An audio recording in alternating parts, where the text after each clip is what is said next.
రాజకీయ కోణంలో ఏదో ఒక ఆరోపణలు చేయటం తప్పితే వాస్తవాలు లేవు. వైఎస్ఆర్ కాంగ్రెస్ పార్టీ మాట్లాడేది వీళ్ళు ఇవాళ దేనికి కొరగాని పనికిరానటువంటి వ్యక్తులు అయిపోయారు. వీళ్ళు ఏడాది కాలంలోనే కూటమి ప్రభుత్వం ఫెయిల్ అని చెప్పి ప్రతిపక్షం చెప్తుంది. మీకు సుపరిపాలన ప్రజల స్పందన అంటే ఏమన్నానంటే రాజకీయ కోణంలో వైఎస్ఆర్ కాంగ్రెస్ పార్టీ వాళ్ళ దివాలా పరిస్థితుల్లో వాళ్ళు మాట్లాడుతూ ఉన్నారు. అది కరెక్ట్ కాదు. నేను చెప్పిన దానికి నువ్వు ఆన్సర్ ఇవ్వు. నేనేం చెప్తున్నాను, పింఛన్లు పెంచామని చెప్తున్నా. పెంచలేదా? నువ్వు 5 సంవత్సరాలకి 1000 రూపాయలు పెంచావు. మేము వచ్చిన మొదటి నెలలోనే 1000 రూపాయలు పెంచాం. గ్యాస్ బండ్లు 3 ఇస్తున్నాం, ఇవ్వలేదా? అన్నా క్యాంటీన్లు తెరుస్తున్నాం, తెరవలేదా? తల్లికి వందనం ఇంట్లో ఎంతమంది పిల్లలు అంతమంది పిల్లలకి ఇస్తామని చెప్పి ఓట్లు వేయించుకొని నువ్వు ఎగ్గొట్టావు. కానీ మేము ఇస్తున్నాం, మరి ఇవ్వట్లేదా? కాబట్టి రాజకీయ కోణంలో ఏదో ఒక ఆరోపణలు చేయటం తప్పితే వాస్తవాలు లేవు. వైఎస్ఆర్ కాంగ్రెస్ పార్టీ మాట్లాడేది మేము వాస్తవాలు చెప్తున్నాం.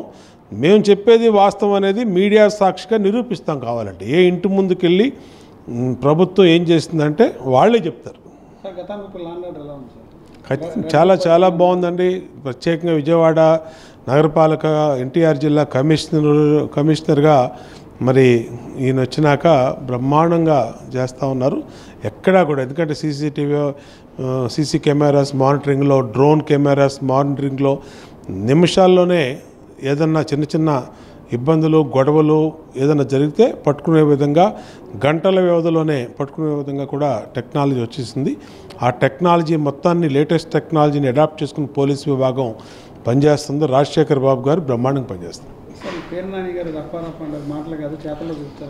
అంటే వీళ్ళు ఇవాళ దేనికి కొరగాని పనికిరానటువంటి వ్యక్తులు అయిపోయారు వీళ్ళు. ఎందుకంటే ప్రజలు ఇచ్చిన తీర్పు 11 సీట్లకి దిమ్మ తిరిగిపోయి ఏం మాట్లాడుతున్నారో కూడా తెలియని స్థితిలో ఉనికిని కాపాడుకోవటానికి మేము ఉన్నామని చెప్పి నోటుకొచ్చినట్టు మాట్లాడుతున్నారు.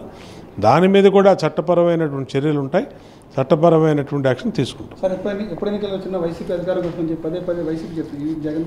ఎప్పుడో ఎన్నికలు మొన్నే కదా, సంవత్సరం కిందటే కదా ఎన్నికలు వచ్చినాయి. నువ్వు అధికారంలో ఉండగానే ఎన్నికలు వచ్చినాయి. మేము అధికారంలో ఉండగా కాదు. నీకు 11 సీట్లు వచ్చినాయి. మరి మళ్ళీ ఎప్పుడు ఎన్నికలు అంటే మళ్ళీ ఎప్పుడు వస్తాయి ఎన్నికలు? మళ్ళీ 5 సంవత్సరాల తర్వాత ఎన్నికలు వస్తాయి. మరి చూపించినప్పుడు రాబోయే ఎన్నికలతో మరి ఆ పరిస్థితి మొత్తం ఉనికికే ప్రమాదం వచ్చే పరిస్థితి ఉంటుంది. ఖచ్చితంగా మేమేం చెప్తున్నామంటే మేము ప్రజా పరిపాలన చేస్తూ ఉన్నాం. ప్రజల్ని మెచ్చుకునే విధంగా పరిపాలన చేస్తున్నాం. ప్రజల ఆశీస్సులతో రాబోయే రోజుల్లో కూడా మేమందరం కూడా ప్రజల్లో ఉంటాం.